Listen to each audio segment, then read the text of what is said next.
So I'm looking in its face. Oh shit! But I'm protected. I'm inside the car. We have a gun. I'm protected, and I'm did you still shitting still my shitting pants. That's like crazy. I felt like some primal fear. Yeah. Some primal recognition of an actual monster. Yeah, that kicked in from the inside. I mean, that's from inside a truck with a gun. It doesn't matter. With the binoculars. Yeah. Dude, you look at this thing and its eyes were kind of, because it's dusk, the eyes are kind of glowing a little bit. Yeah. No, thank you. No, thank you. Those are the real monsters. What's up to the 22,000 grimdark enjoyers of my channel, and welcome back to another thematic list build. It is time. The Nightmen COMETH. This one is for a much beloved Chaos Space Marine Legion, a legion of murderers and criminals, renowned for their terror tactics and being midnight clad. It's a thematic list build for the Night Lords.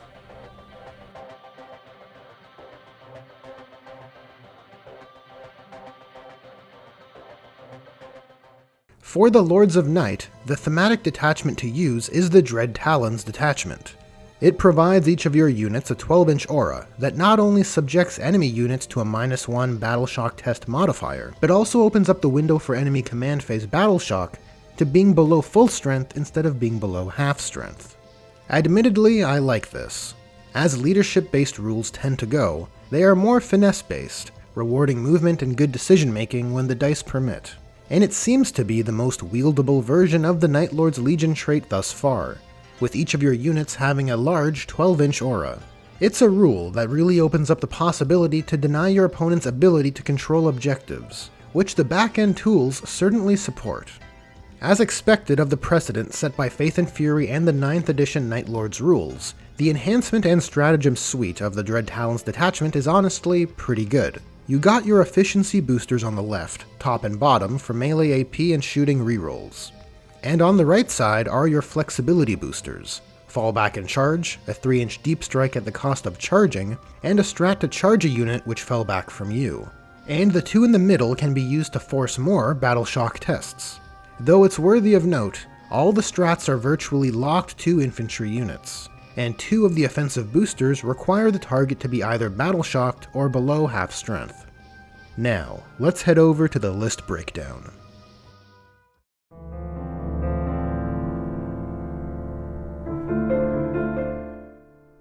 The list starts with 3 units of Accursed Cultists, each at their minimum size. Accursed Cultists have bolstered durability thanks to their 6-up Feel No Pain, and due to having models with differing wound profiles. It gives you 3 units, which scout 6 and punch up pretty well.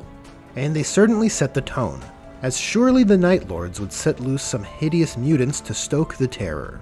Following the Accursed are the Workhorses, 20 Legionaries, taken in 3 units. 2 5-man squads, and 1 in a squad of 10. Legionaries are here to do their Veterans of the Long War thing, to go after and flip enemy objectives.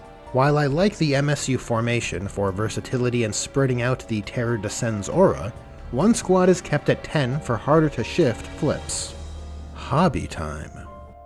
You can consider the Night Lord's Kill Team upgrade sprue to add some Legion flavor. Transporting those Legionaries are 2 Chaos Rhinos, to help you deliver those squads where they are needed. And they also provide 2 extra units for the Terror Descends detachment rule. Hobby time.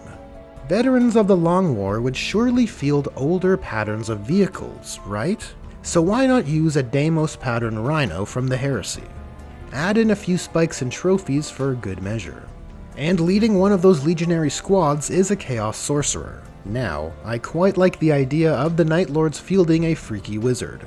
He's been given the enhancement Willbreaker, which forces an enemy unit hit by his attacks in melee to take a battle shock test.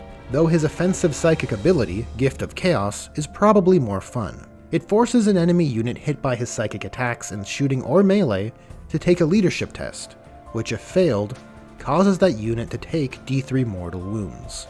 Sadly, this doesn't key off of Terror Descends, as that aura only affects battle shock tests. But there is a unit which provides a -1 leadership test modification aura for such a combo. And that unit is Raptors, the quintessential Night Lord's flavor pick. 3 units of 5, in fact. Each of those units are loaded with 2 Meltaguns, with the champion taking an accursed weapon and plasma pistol. And given their fearsome ability, which stacks with the Terror Descends aura, these 3 squads are the premier unit to leverage that 3-inch deep strike immediate battle shock stratagem.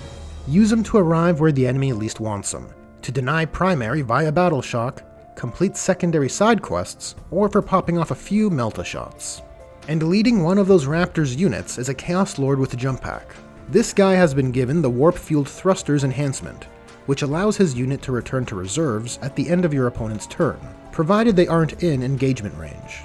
It provides a big bump in versatility, allowing his squad of Raptors to repeatedly go on secondary side quests from one side of the board to another, or make repeated use of the Screaming Descent stratagem. And if you don't want to dedicate a unit of Raptors for that, you could just have them run solo. Hobby time. This model is currently box locked, and in my opinion, not the most joy-sparking. So consider scooping up Harkin World Claimer to build your own Jump Pack Lord. Next we have more Jump Packs. 3 units of 5 Warp Talons. They are melee deep strikers which excel in hit and run tactics. Their ability, Warp Strike, lets them return to reserves if they were eligible to fight and not in engagement range at the end of any fight phase. A squad of 5 will have 20 attacks, hitting on 3s at strength 5, re-rolling because of Twin Linked, with AP 2 dealing 1 damage. It's a profile that can reliably shift non-elite infantry units, and should be used for that purpose. Drop them in to destroy vulnerable enemy units and zip off untouched. Because they want to charge, Screaming Descent won't be usable, and so I'd suggest rapid ingressing them after your opponent is done moving, letting them know what terror is to follow. Providing a bit of anti-tank support are 2 Predator Annihilators. They're here to keep enemy vehicles honest, while creating enemy targeting decisions over your rhinos. Plus, they provide 2 more vectors for our detachment rule. Hobby time. Like with the rhinos, why not make use of some Heresy-era kits for these veterans of the Long War, as demonstrated here by the Warp Forge. Now that's what I call a Chaos Predator. Link to the Warp Forge's channel in the description. And sitting on your home field objective is a unit of cultists, which can sticky it and proceed to screen out enemies from going after it. Though if the enemy decides to commit to taking out your cultists, you should have more than enough uppy-downy jump pack units, which can zip back for cleanup. And the last unit, and warlord of this list, is a Demon Prince with Wings. He's a pretty potent fighter with 6 attacks hitting on 2s at strength 8, AP 2, with 3 damage on the strike profile, and is fairly tough with 10 wounds behind toughness 9 and a 2-up armor save and 4-up invulnerable save. The Winged Demon Prince's biggest gets are in his 2 abilities, one which causes mortal wounds in the charge phase, and the other which causes a battle shock test in the movement phase, though it requires you to move over the target. I've given our warlord the Eater of Dread enhancement, which can generate you 1 command point in your command phase if you roll a 5-up, though you can add to the roll depending on how many battle-shocked enemy units are on the battlefield, which on paper is nice. It feels appropriate for an ability of a true beacon of terror, nay, an ability of a true terror tactician. Speaking of which, hobby time. Now, hold on to your butts, but you can consider replacing this Demon Prince with Wings with this model here. This beauty happens to be a newly released miniature from Artel, the Midnight Stalker. Indeed, the timing is quite fortuitous. And before people start saying, but actually, don't you know Conrad Kurz is dead? I'll ask you this. Why is it that only the Blood Angels get to have their cake and eat it too? Oh, your Primarch Sanguinius died? That certainly sucks. But isn't it oh so convenient there's this mysterious figure who bears his visage and his name, and has the kind of abilities associated with Sanguinius, and appears when we need him most, allowing the Blood Angels to win the day. Kurz was certainly positioned as a dark reflection of Sanguinius, so why not have a bit of fun and do the same with the Sanguinor? This isn't Kurz, it's the Midnight Stalker, and you can build this model so he's more in line with those sensibilities as well. And that's the list. With current points, it clocks in at 1995, and its MSU style provides 18 units to spread the Terror Descends aura where you need it. I like this list in that it mostly has that Renegade flavor, not leaning too much into demons, barring those which align with the Night Lord's motifs. Though I want to give an honorable mention to the Disco Lord. With the only Chainglaive and Skull Mask in the Chaos Space Marines range, he was certainly going in the list if not for what debuted this week. Speaking of which, Artel just released a bunch of Night Lords inspired sculpts. This video isn't a paid promotion, I'm just a connoisseur of fine models. But I do have an Artel W affiliate link, so if you want to scoop these up, use my link in the description when going to Artel's store, and I'll get a small kickback. It's a way to support the channel without costing you extra. That's a wrap on this Night Lord's thematic list build. If you enjoyed this video, there are buttons for liking, sharing, and subscribing. Thanks for watching, and a special thanks to Julius Maximus, as well as my other generous patrons and channel members.